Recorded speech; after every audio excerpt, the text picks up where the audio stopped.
poursuit maintenant avec la Côte d'Ivoire, les risques de violence. Quelle issue pour ce pays après la présidentielle du 31 octobre dernier que le président sortant Alassane Ouattara a remporté selon les résultats provisoires annoncés par la commission électorale indépendante. Alassane Ouattara a remporté ce scrutin avec un peu plus de 94% des voix. Du côté de l'opposition, on n'en démord pas. Henri Konan Bédié, Pascal Afine-Guessant ont lancé un comité national de transition présidé par l'ancien président. La tension est très vive au niveau de la Côte d'Ivoire. Résidence surveillée par-ci, arrestation d'opposants par-là. Est-ce que, Chris Sega, il faut craindre une autre escalade ou bien on a atteint le summum?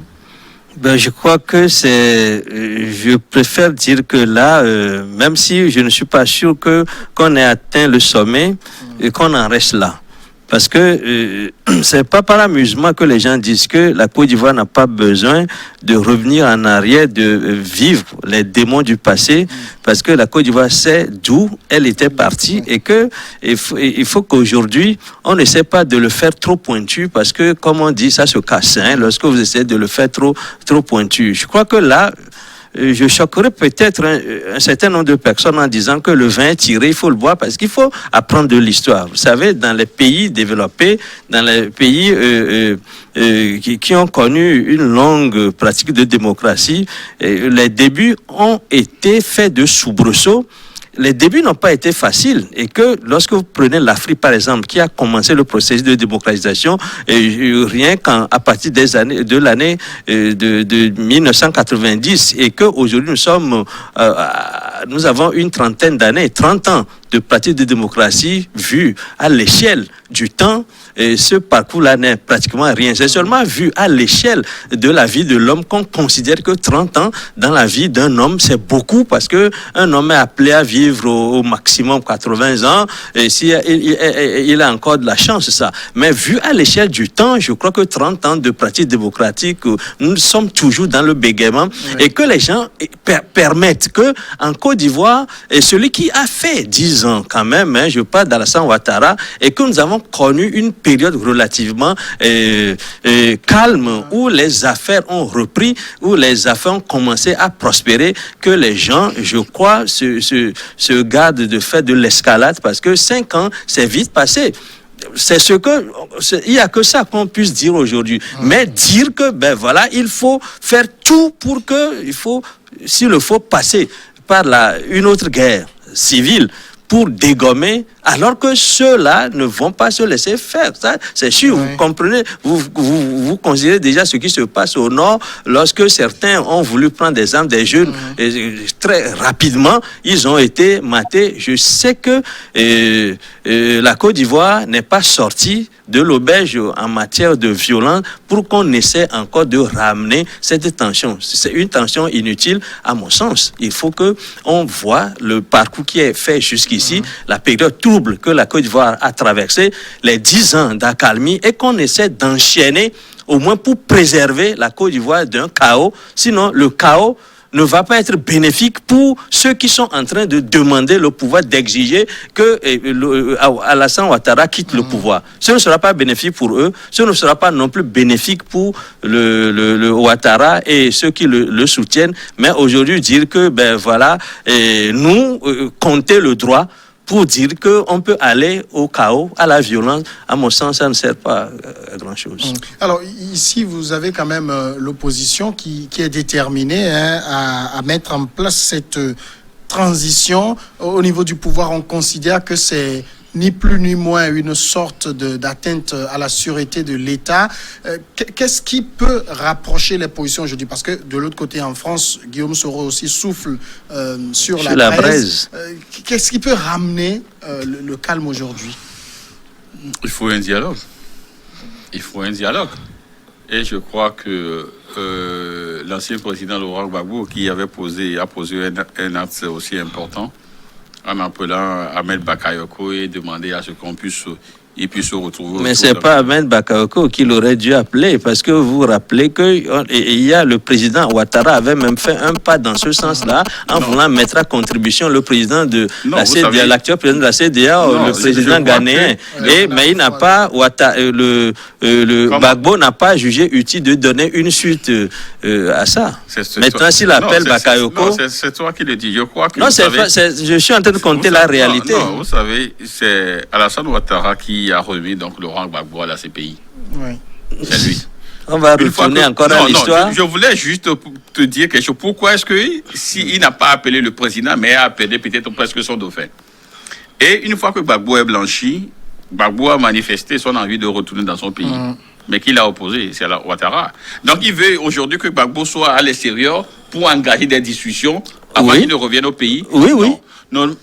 C'est mieux ainsi. Parce que d'abord, lorsque vous prenez du moins leur constitution, la constitution empêche donc et du moins les autorités à maintenir quelqu'un à l'étranger. Donc aujourd'hui, il y a donc une violation d'abord de la constitution.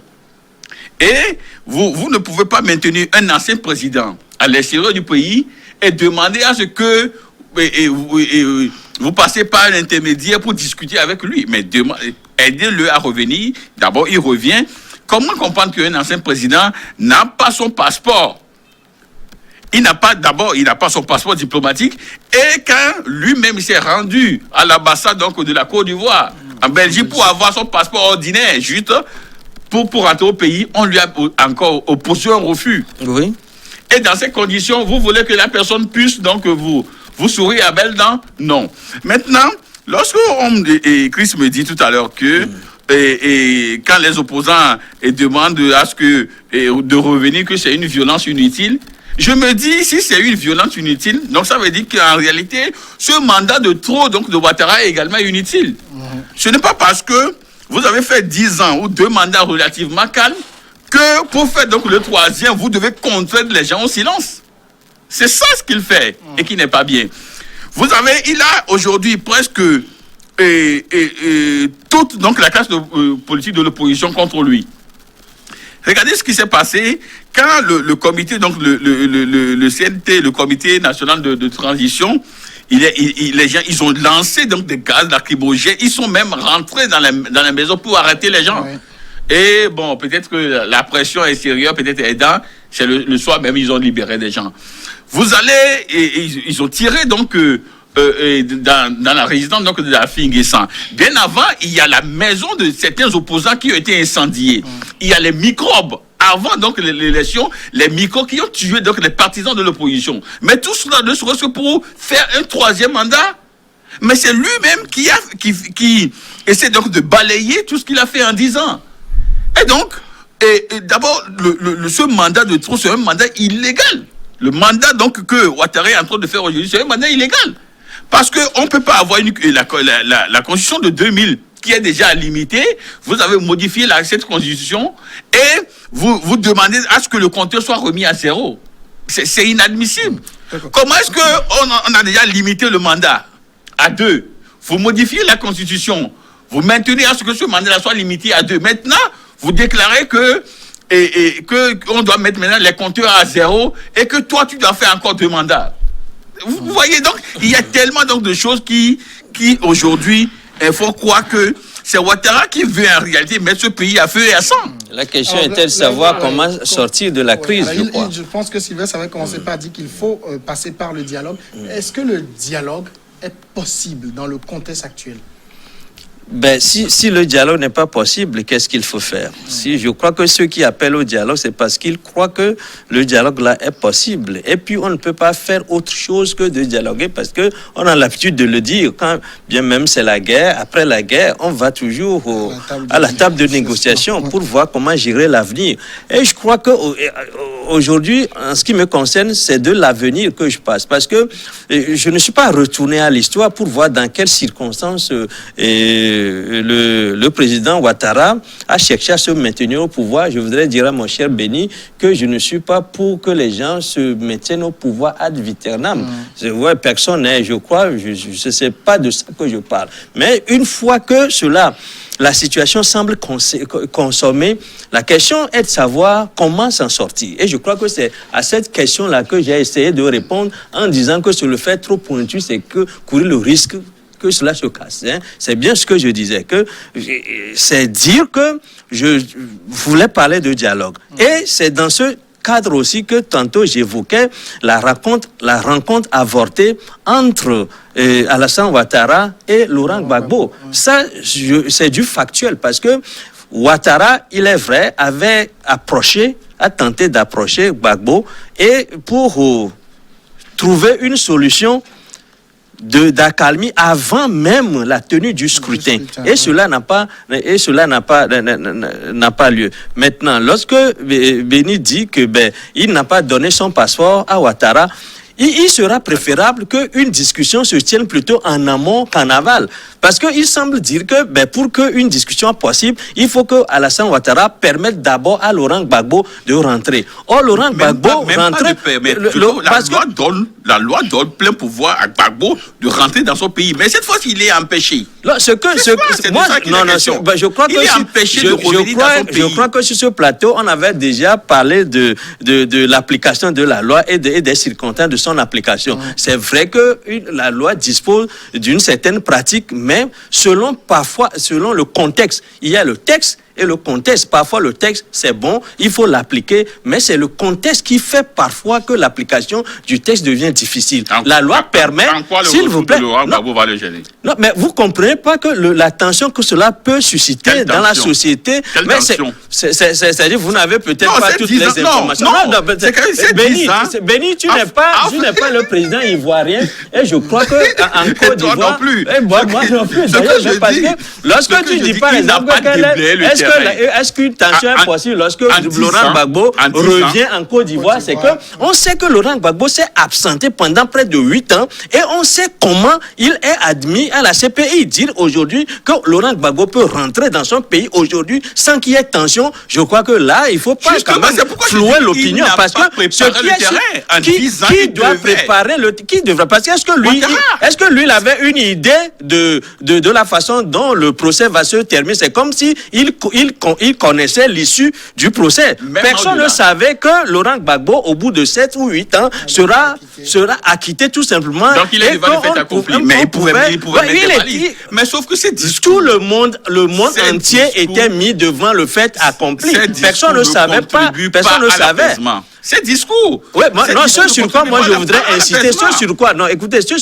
voudrais insister, c'est que moi je souhaite qu'il y ait plutôt une discussion en amont pour cadrer les choses, dire que voici ce que je vous offre et qu'est-ce que vous m'offrez en retour, parce que c'est une discussion, c'est du donnant-donnant. Ok, c'est ce que Ouattara a voulu faire avant même le scrutin en mettant à contribution le président Nana Akufo-Addo, mais le Gbagbo a été sollicité, mais Gbagbo n'a pas donné suite. Non, j'appelle ça une discussion en amont pour avoir les choses. Non, tu sens toute grosse réunion, généralement, se prépare dans les coulisses. Le jour de la réunion, même, c'est... Laurent Gbagbo, il est très cité dans l'affaire, mais pour le moment, sur le terrain, c'est Henri Konan Bédié, l'ancien président, Pascal Affi N'Guessan, l'ancien Premier ministre, qui semble tenir la corde et mène la vie dure à Alassane Ouattara. Est-ce que sans oublier Guillaume Soro, même qui agite l'eau depuis la France. Affi N'Guessan, Henri Konan Bédié, Guillaume Soro, est-ce qu'elle est prête à discuter? Même si cette opposition est prête aujourd'hui à discuter, aujourd'hui, les discours donc, du président ne peut pas... ces discours ne favorisent pas à ce dialogue-là. Parce que lorsque vous écoutez, par exemple... C'est un discours de dissuasion. Non, comment aujourd'hui, c'est toi qui le dis. Ça doit être un discours de dissuasion parce que les gens sont déjà sur le terrain. Ils portent l'arme déjà sur le terrain. Il faut les dissuader, faire en sorte pour le dire. Dissuader les gens et les appeler à dialoguer. L'État est fort, l'État est debout, l'État est fort. Vous savez, je vous donne juste... C'est des déclarations de dissuasion. Après, on passera aux négociations. Quel que soit le cas, Guillaume Soro, c'est un ancien Premier ministre. Ouais. Guillaume Soro, c'est un ancien ministre de la Défense. Guillaume Soro, c'est un président de l'Assemblée nationale.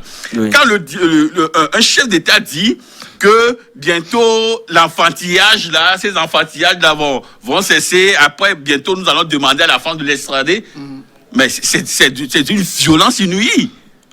Et quelqu'un qui reste donc dans ce langage-là... Est-ce que c'est plus violent que ce que Guillaume Soro fait, cette déclaration en France? Vous avez suivi cette déclaration? Un jeune enivré par l'argent, un président qui tient ce langage-là. Guillaume Soro n'est pas n'importe quel jeune. Guillaume Soro, c'est une personnalité politique de la Côte d'Ivoire, une personnalité importante. J'ai déjà cité ces 3 postes. Donc, tu ne peux pas qualifier ce monsieur de jeune, de ce qu'il fait enfantin et tout ça. Et après, tu vas l'appeler au dialogue. C'est pourquoi lui aussi continue donc à utiliser le même langage que tient Ouattara. Donc, aujourd'hui, Ouattara ne peut pas rester dans cette posture-là. D'ailleurs, il a devant lui des anciens président, bon, d'abord, il y a Bédié qui est président, il y a Afi Guessan qui est un ancien Premier ministre, Guillaume Soro qui est un ancien Premier ministre, il y a d'autres personnalités qui ont occupé donc de hautes fonctions donc, dans ce pays, et des gens qui sont également immensement riches. Ça, il doit aussi comprendre ça. Ce n'est pas au Togo où nous avons quand même de pauvres opposants et qui ne peuvent rien faire. Ceux-là, ils ont quand même la puissance financière et assez...